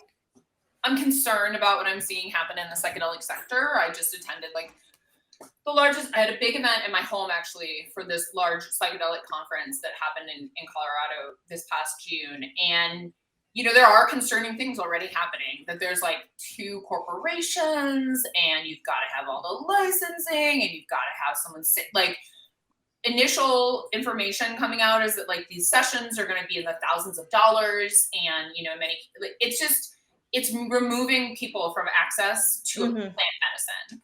And I'm a fan of LSD and other forms of psychedelics as well, but mushrooms are unique, and in my mind, in a category with cannabis, because it is a simple plant versus all the other different types of therapeutics that are being tested right now, MDMA, LSD, ayahuasca. When it comes to cannabis and mushrooms, these are 2 products that my entire life, and I'm like 47 now, like everything I've consumed was something someone just grew, simple, like a plant. And the mushrooms grown easily out of a mushroom spore pod. Nothing more was needed. I didn't need a company. I didn't need like some special formulation, which has been one of the things I'm like kind of grappling with, is like, I want people to just have access to it. So how do I become part of that system, which is not what is being put in place nationwide? Just, hey, grow your own, because there's nothing to that in terms of regulation, taxation, and capitalism. And so it has been like a kind of a journey for me. What I want to be able to do, I have though been, everything I do in cannabis is in day and night. And the purpose of that is because I'm trying to educate people about the guidelines around sativa and indica without actually using those words ever. Like we try not to use those words as a brand ever, because they don't mean anything. There's no way that you can just say something is what it is. There's no terpene profile that tells you whether or not something is or is not something. It's kind of known. Mm-hmm. And so I do everything. I sell all my cannabis in day or night, and then help guide people towards what they want. And that's the same thing I want to do with mushrooms. So I've been testing out these different adaptogenic mushrooms. So I think the main psychedelic mushroom in my line will probably be golden teacher or penis envy. But then what I want to do is have an adaptogenic blend that's part of the product as well. For day, we would be using like lion's mane and ginkgo, maybe some cinnamon. For night, we'd be using more like nettle leaf and reishi and like more like, and just kind of help guide that. And as I've been making these different mixes and utilizing the ones that are more calming and more stimulating, it definitely works, and it definitely like frames your experience. But I think it also like frames your own, because these are psychedelic drugs. They're working on your psyche, and what you're thinking about and what you want to achieve out of it when you take it is definitely a component of it. So I do think giving people some guidance and then adding adaptogenic mushrooms that enhance that experience of what they're looking for, either more mellow or more invigorating, and then letting them go on that experience and feeling more guided and in control is great. I'd love to be able to sell the product, but most of the people I know that are growing their own mushrooms, in order to serve it to themselves in a unified format, they create their own capsules. They're simple capsules you can buy online and fill with dried mushrooms in a very organized manner with fairly consistent experience. I'd love to be able to sell these blends to individuals so they can just make it themselves. Like, there's some adaptogenic blends that you can take with these as well. So that's where I'm at right now with the line. And I'm watching closely the way the regulations are going to place nationwide. So far, there's nothing that's real promising, because they're on top of people should have access to these products in readily available at a reasonable price, especially when, if you've ever grown mushrooms, when you start growing them, they just keep growing. Like, people I know that are doing it successfully are like, I think I had too many. I think I'm gonna get rich. It won't stop growing. I have so many, take them. Like, and so it shouldn't be something that's under so much lock and key. And so, yeah, I would love to be able to sell people spores and everything they need to do it. But nothing like that quite exists just yet. And so I hope that people are watching. It's just like, there's no journalists covering this stuff really well.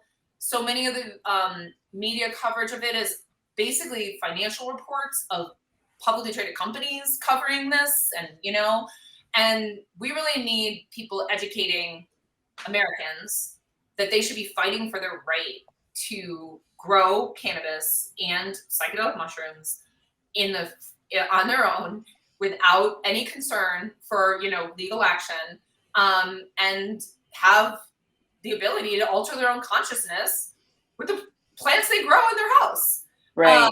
And so, yeah, so I'm working on trying to just make it accessible and welcoming.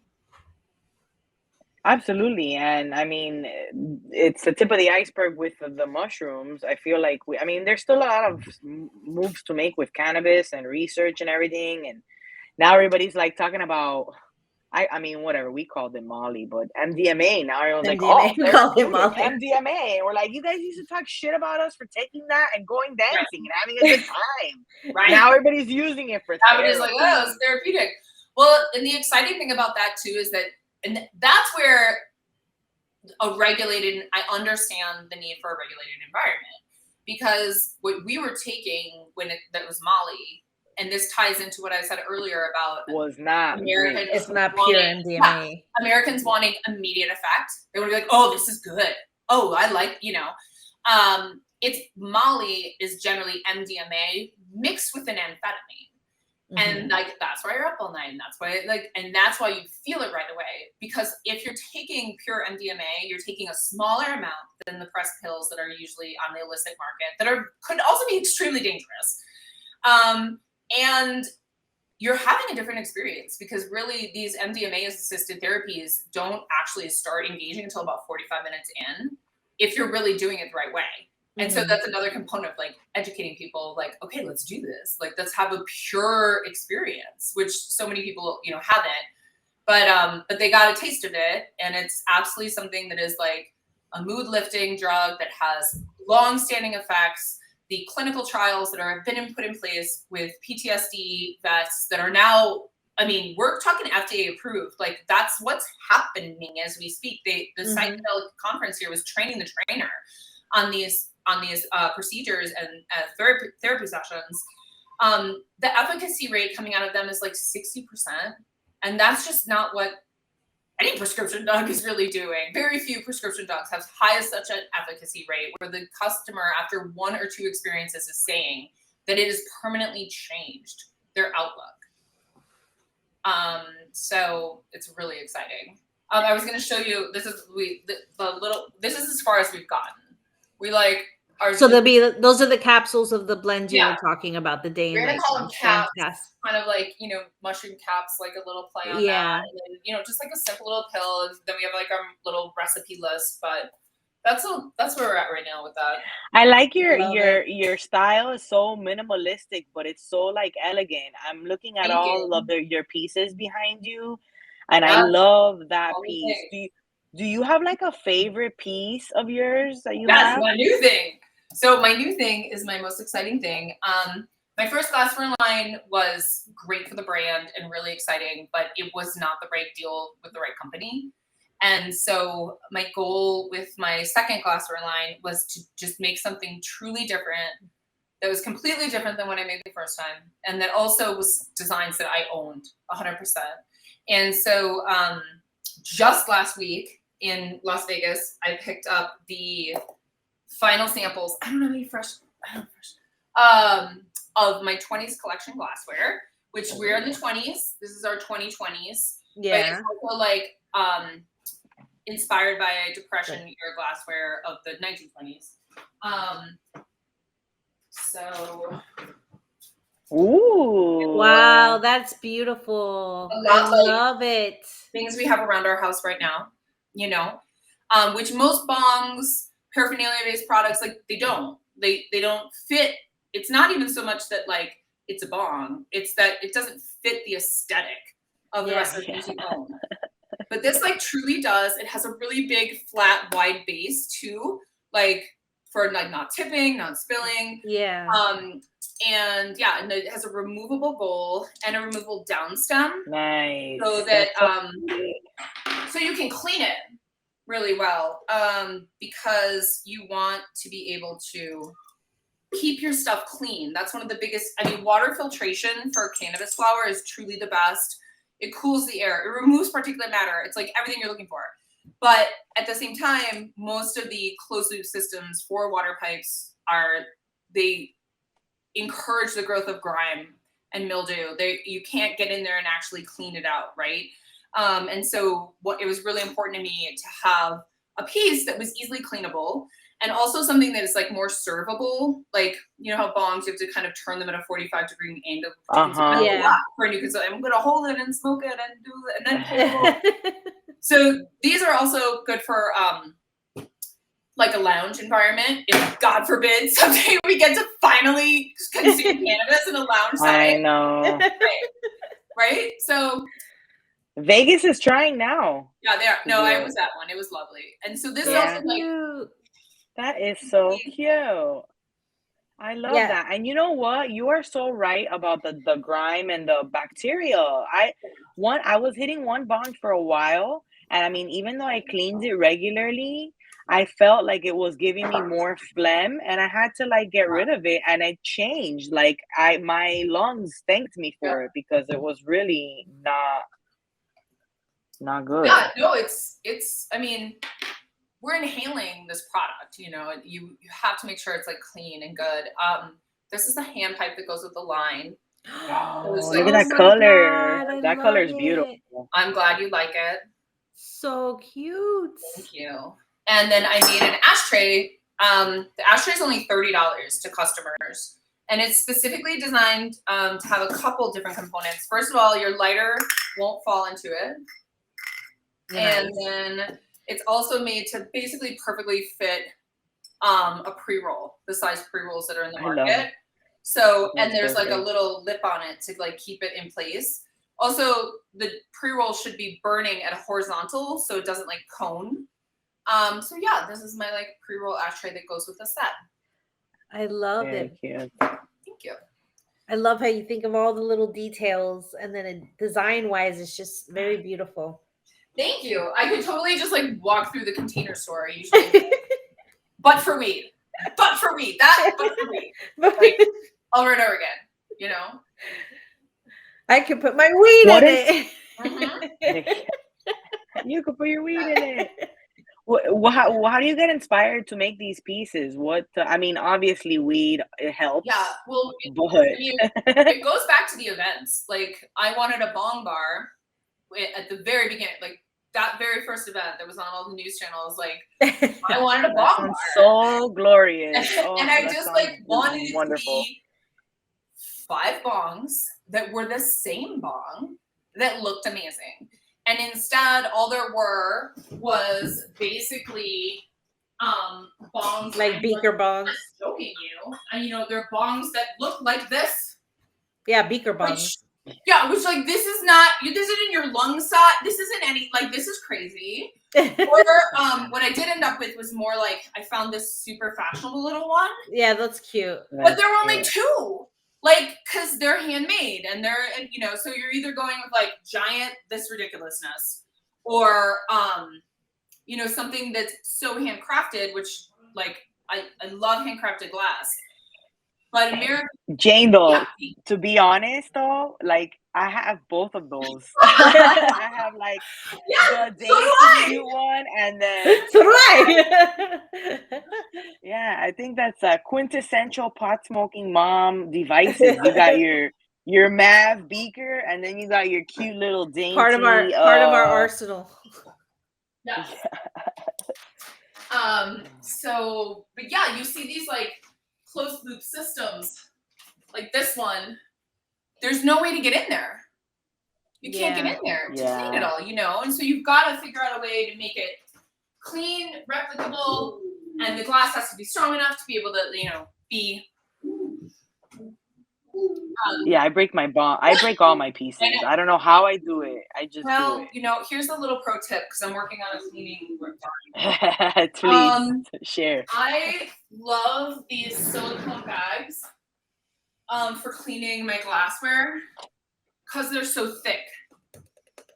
And that's like so bendy? This is like a silicone little bag with a seal top.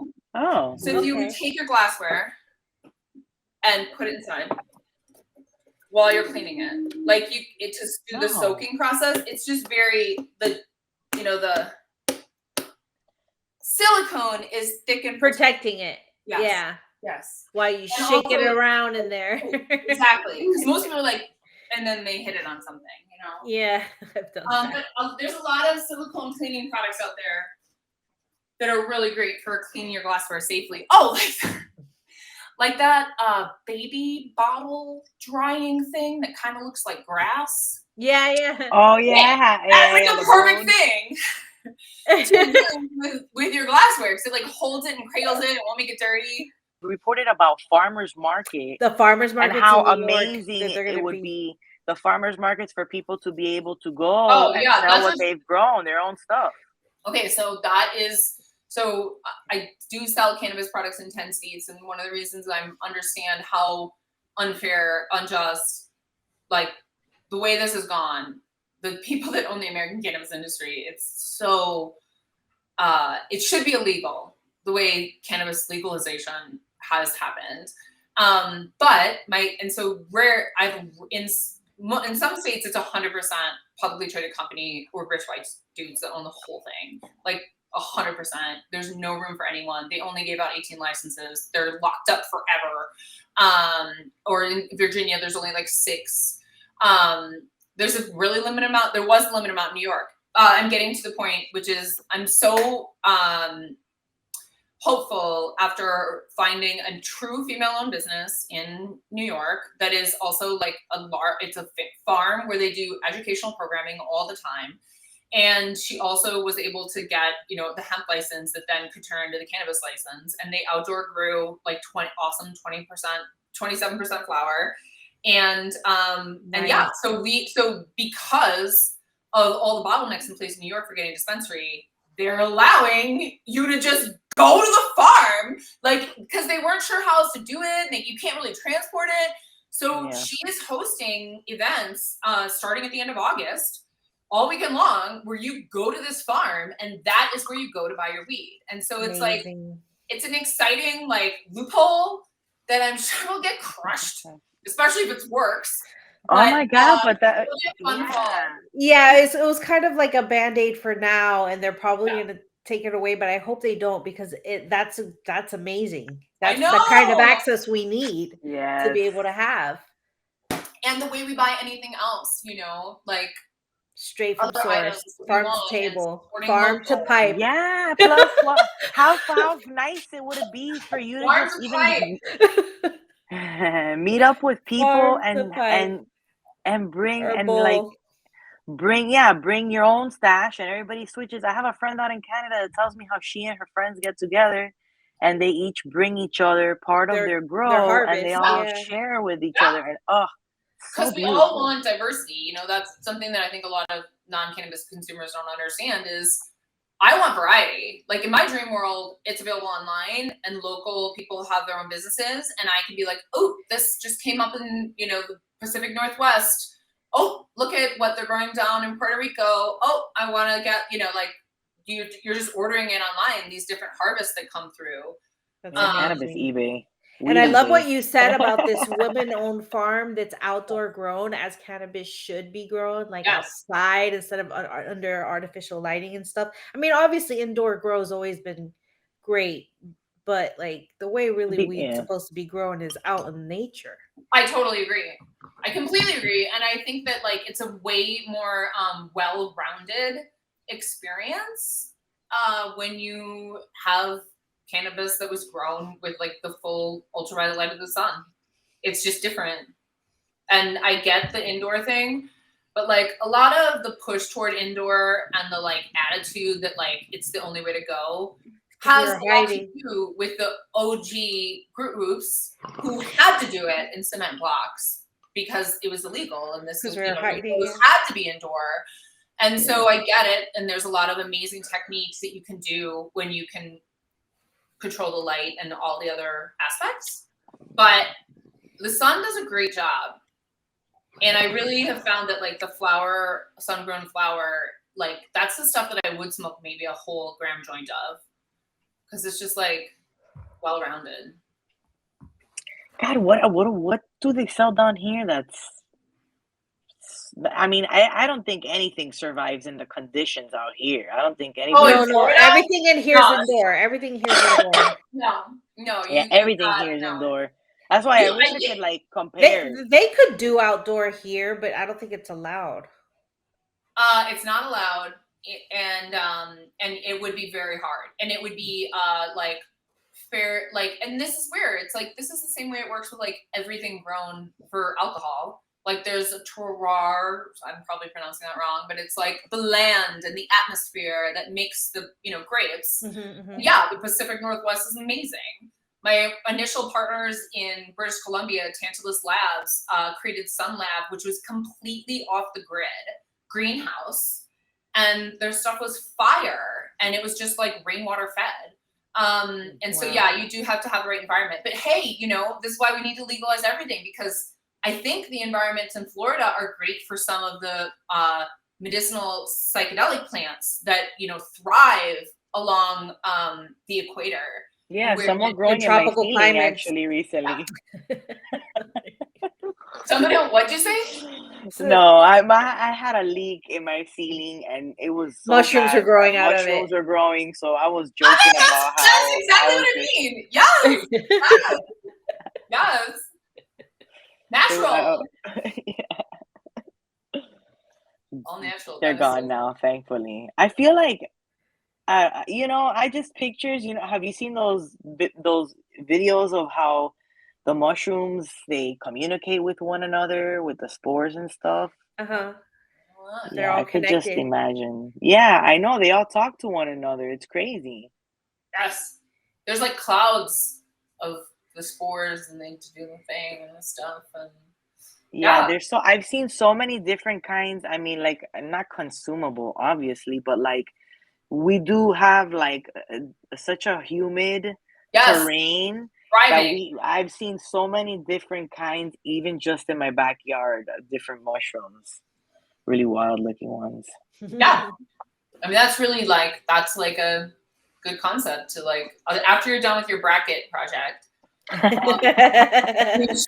we should start growing shrooms. What? You should definitely do love that. that. You should definitely do that. Love that.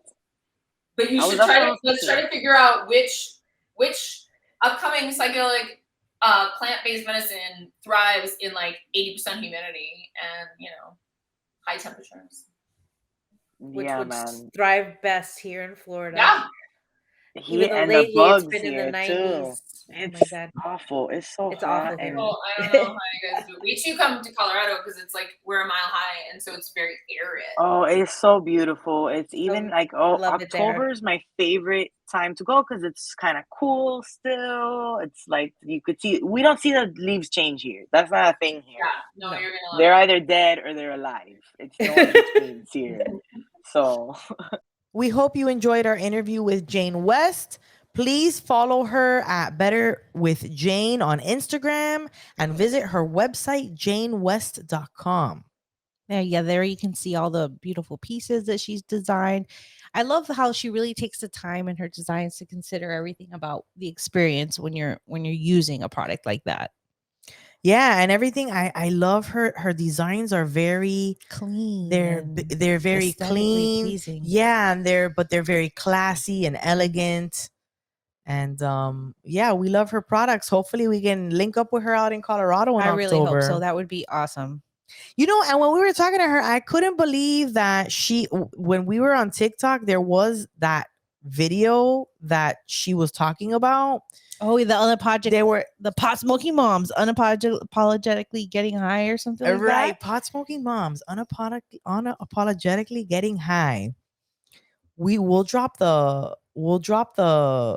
video. Damn, we should have had a clip that we could clip of that video. But on TikTok, we talk about that interview and we talked about it. Yeah, people were tagging us in, I guess, a clip that they had uploaded onto TikTok where Connie Chung was with her in the house and was basically like, it was uncomfortable. She was like, "Oh, are you so you're saying it's okay to be high around your kids?" And then she was like, "Well, what I want is people to not be asking that question. Like that's an unnecessary thing to ask." Good time. We're gonna link up with her for sure when we're in Denver. Hey guys, thanks so much for watching the show. We appreciate you, and we want to give a special shout out to, you guessed it, our patrons. Yes, Destiny, thank you. Lauren, Christy, Denise, Peaches, Meredith, Natalie, Angelina, Jenny, Catherine, Jay, Jesse, Diane, Gabby, and Leslie. Thank you guys. And you We're too. so tired. We're like winding down at the end of the show. A lot has happened this last couple of days. Hey, you too can have your name read by us and enjoy all the fun. Become a patron for early access to episodes, additional content, Discord sessions, vacations, all kinds of stuff. Come on over to the smoky side. Please don't forget to subscribe, rate, review, share our content. Check out our website, potsmokingmoms.com, and we'll see you next week. Love you. Bye. Hasta la vista.